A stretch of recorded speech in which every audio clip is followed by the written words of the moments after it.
नागरिक पंजीकरण प्रणाली सीआरएस पोर्टल में गड़बड़ियां। यह चर्चा में क्यों है? जन्म और मृत्यु पंजीकरण के लिए इस्तेमाल होने वाले केंद्र सरकार के केंद्रीकृत नागरिक पंजीकरण प्रणाली सीआरएस पोर्टल पर पिछले 4 महीनों से तकनीकी समस्याएं आ रही हैं, जिससे प्रमाण पत्र जारी करने में देरी हो रही है। जन्म और मृत्यु पंजीकरण संशोधन अधिनियम 2023 के तहत 1 अक्टूबर 2023 से भारत में सभी जन्म और मृत्यु को इस पोर्टल के माध्यम से डिजिटल रूप में पंजीकृत किया जाना चाहिए। अब तक 23 राज्य और 6 केंद्र शासित प्रदेश इस नए पोर्टल पर स्थानांतरित हो चुके हैं। डिजिटल जन्म प्रमाण पत्र शिक्षा, सरकारी नौकरियों और विवाह पंजीकरण सहित विभिन्न सेवाओं के लिए एकल दस्तावेज के रूप में काम करेगा।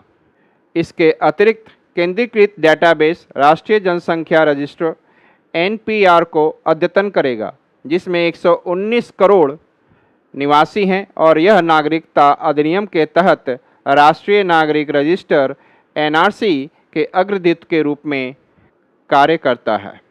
भारत में नागरिक पंजीकरण प्रणाली सीआरएस 1969 में जन्म और मृत्यु पंजीकरण अधिनियम आरबीडी अधिनियम के अधिनियमन के साथ ही भारत में जन्म, मृत्यु और मृत जन्म का पंजीकरण अनिवार्य हो गया है।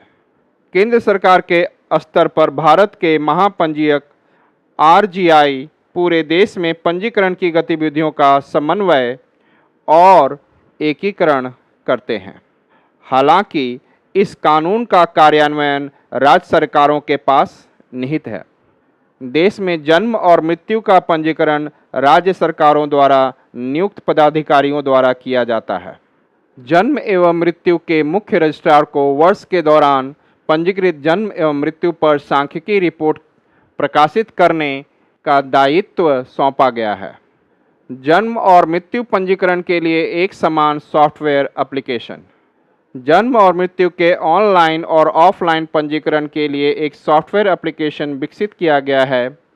यह एप्लीकेशन वर्तमान में अंग्रेजी में उपलब्ध है, जिसे 13 भारतीय भाषाओं में अनुकूलित किया जा रहा है। संस्थाओं का डेटाबेस। चिकित्सा संस्थानों का एक राष्ट्रव्यापी डेटाबेस तैयार किया गया है।